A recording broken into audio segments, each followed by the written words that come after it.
The irony But over here is that Dr. A.Q. Khan, the Pakistani military scientist, some of his sort of blueprints were, that's what's assumed. Some of those nuclear blueprints are used by Iran over here as well.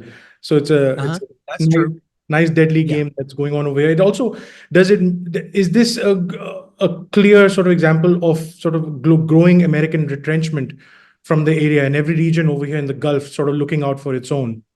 I'm not sure about that. I think every state over there was looking out for themselves as best as they could in the previous eras of Bush and Obama and Biden, for that matter, Mm, earlier Trump. Um, you know, yeah, no, I think I don't think that the Donald Trump administration has truly attempted to back away from their so-called commitments over there. It could mm, be that, there's a spirit at least, maybe just a bunch of public relations about America first and American retrenchment. That's not mm, truly playing out on the ground as far as American power.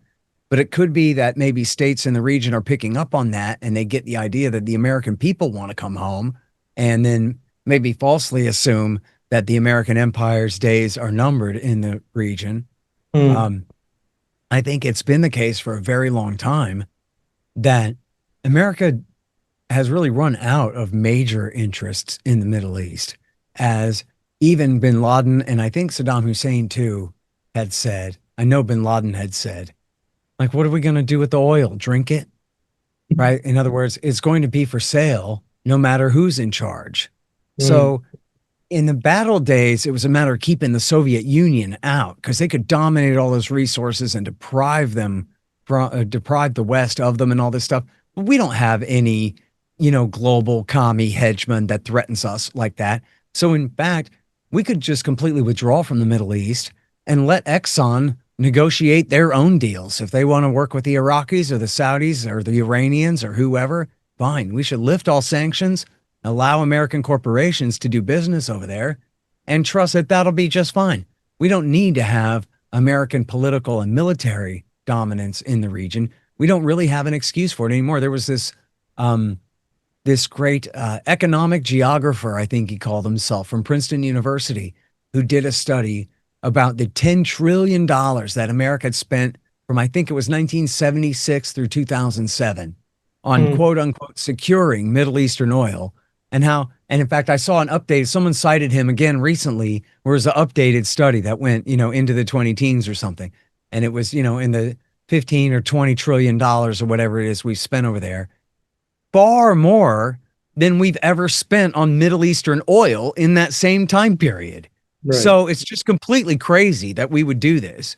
And then Mm, so the American people are getting the idea and more, and it's true that yes. what's it all about then? Because it ain't the Iraqi Kurds, it's the Israelis. And it was the Israelis that insisted that we get rid of Saddam Hussein for them. And then it was the Israelis who said, oh no, now Iran has been empowered and their best friends have taken over Baghdad. So now we need you to get rid of Bashar al Assad for us. So then we Mm, got rid of Bashar al Assad for them. And now they say, oh, good. I mean, oh no, now Al Qaeda rules Syria and we have to keep bombing Syria. And we got to, I don't know what the hell they're going to do there. But we're going to have a continuing crisis with bin Ladenites in Syria. I mean, the current leadership there is very tame, which just means their days are numbered because they're surrounded by a bunch of bin Ladenite head chopping lunatics who are yeah. sure to overthrow their own leaders and install something much more like the Islamic State.